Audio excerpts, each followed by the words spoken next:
I don't scare easily. As an ambulance driver in Oregon, you get used to the worst parts of the job. Blood, trauma, even death. But nothing ever got under my skin. Until one night, last winter. It was around 1:40 a.m. when I got the call. A routine transfer of a deceased patient from a small rural hospital in Lapine to a morgue facility near Eugene. It's a quiet kind of job. No lights, no sirens, no rush. Just a long, lonely drive, with a body in the back. I pulled out onto Highway 97. The roads were empty, surrounded by pine forest on both sides. The only light came from the high beams cutting through falling snow.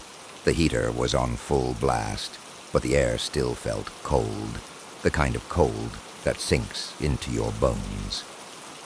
Somewhere near Crescent, I saw something up ahead, a man, standing on the side of the road, facing the woods, not moving. His clothes were soaked, torn. At first I thought he was hurt. I slowed down, just to be safe. That's when he turned to face me. Even with my headlights on him, I couldn't make out his face. It looked wrong, blurry, off somehow. But I remember the smile. It stretched too wide, like someone pretending to be human. I didn't stop. I sped past and didn't look back. 15 minutes later, I heard something. Thump. It came from the back of the ambulance. Then another. And then a soft, scraping sound. Now the back of that rig is secure.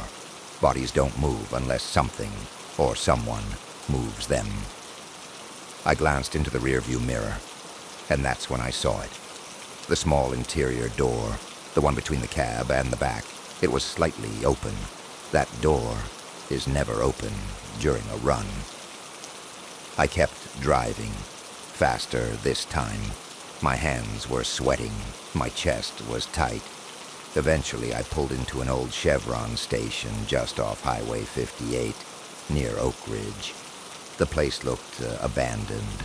Lights were on, but no one was inside. I stepped out and walked to the back of the ambulance. The doors were open, not wide, just enough to let the cold air in. I hesitated, then swung them open fully, and what I saw still haunts me. The body bag had shifted.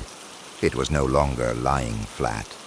The upper half, where the head and chest would be, was propped up, like it had tried to sit up, and the zipper was pulled halfway down. I stood there, frozen. Then I heard it. A whisper. Close. Dry. Ragged. It said one word. Cold. I slammed the doors shut, and backed away. My heart felt like it was going to burst. I stood in that parking lot for 10 minutes before I could bring myself to get back in. When I finally arrived at the Lane County Coroner's office, I opened the back doors again.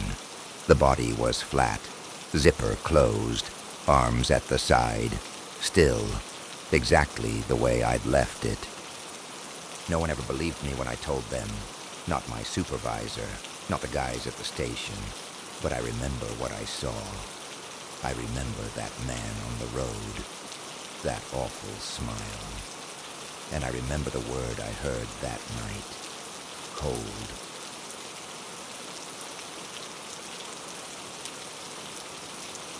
There are some calls you never forget. After a decade working as a paramedic, you collect them like scars. Most are just tragic car wrecks, heart attacks, the kind of everyday sadness that grinds you down over time. But there's one call that I don't file under tragic. I file it under something else entirely.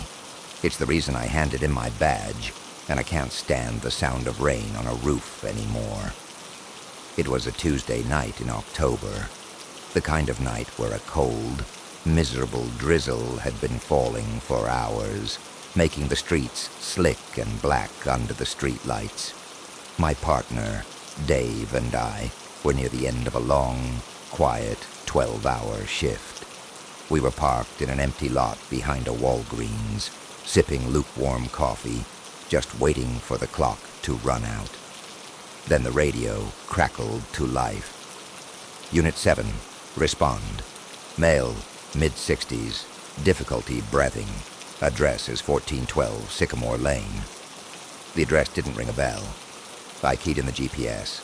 It was on the edge of our district, out where the suburbs start to thin out into more rural country. A long, dead-end road. Unit 7 responding, I said, and we were off.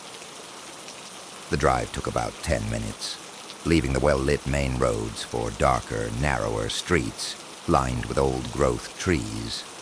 The rain was coming down harder now, drumming on the roof of the rig. 1412 Sycamore Lane was the last house on the street.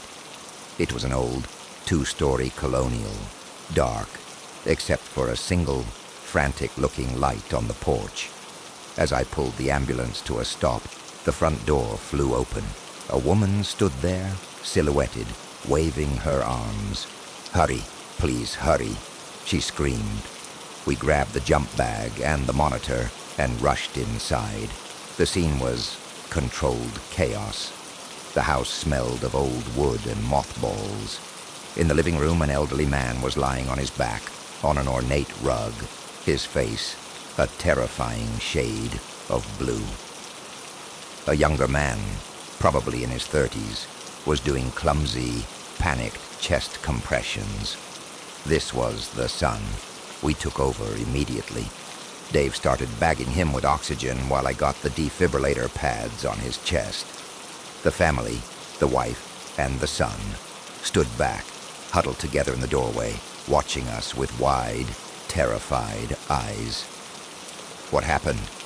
I asked, my voice calm and professional, even as my mind was racing. He couldn't breathe. The wife sobbed. He just grabbed his chest and fell. We did everything we could. We worked on him for what felt like an eternity.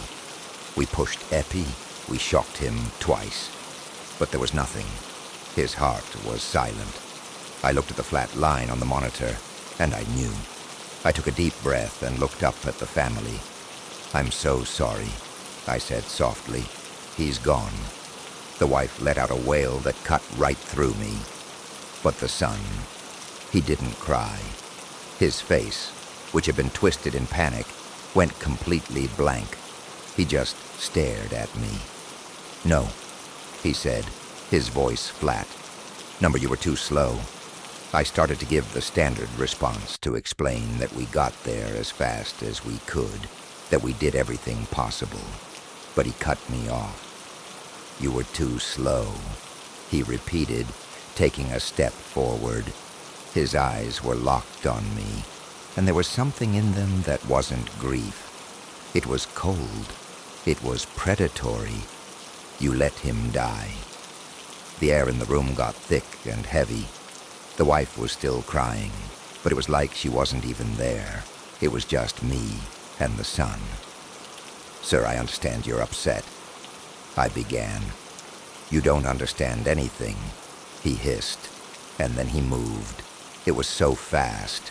He lunged at me, not like an angry person, but like an animal. He grabbed the front of my jacket and slammed me back against the wall. My head hit the plaster with a sickening crack, and the room spun. He was unbelievably strong.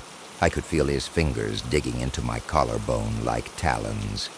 "You did this," he screamed, his face inches from mine. And this is the part that I can't explain. This is the part that keeps me awake. His eyes weren't just angry. They were black. Not just the pupils, the entire eye. Two shiny black orbs. Dave tried to pull him off me, but the son threw him aside like he was nothing. Dove hit a bookshelf and went down hard. It was just me. I was dazed, my vision swimming. He pulled his fist back, and in that split second, I knew he was going to kill me. My training kicked in. I brought my knee up hard into his gut. He grunted, and his grip loosened just enough for me to break free. I didn't think. I just ran.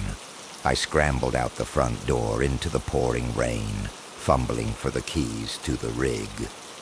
I could hear him right behind me. I risked a glance back. He was standing on the porch, perfectly still, the rain plastering his hair to his skull. He wasn't chasing me anymore. He was just watching. And he was smiling. A wide, unnatural smile that showed too many teeth. I jumped into the driver's seat, my hands shaking so badly I could barely get the key in the ignition. The engine roared to life. I slammed the ambulance into drive and peeled out of there, mud and gravel kicking up from the tires. As I sped down that dark, tree-lined road, I looked in my rearview mirror. The sun was still standing on the porch, smiling that awful smile. But he wasn't alone anymore. Standing in the doorway behind him, just visible in the gloom, was a figure. It was tall and unnaturally thin, shrouded in what looked like dark rags. I couldn't make out a face, but I could feel it watching me. I felt its gaze like a physical weight. Even from that distance, it was as if the sun had just been a puppet, and I was finally seeing the one pulling the strings. I didn't stop driving until I was back at the station. Dave was okay, just bruised and shaken. We filed a police report. They called it an assault by a grieving family member. They said people do crazy things when they lose someone. They said I probably imagined the rest because I'd hit my head. But I know what I saw. I quit the next week. I moved out of the state a month later. Sometimes when it's late and I'm alone, I'll see something out of the corner of my eye. A shadow in a doorway that's just a little too tall, a little too thin. And I know that what was in that house didn't just let me go.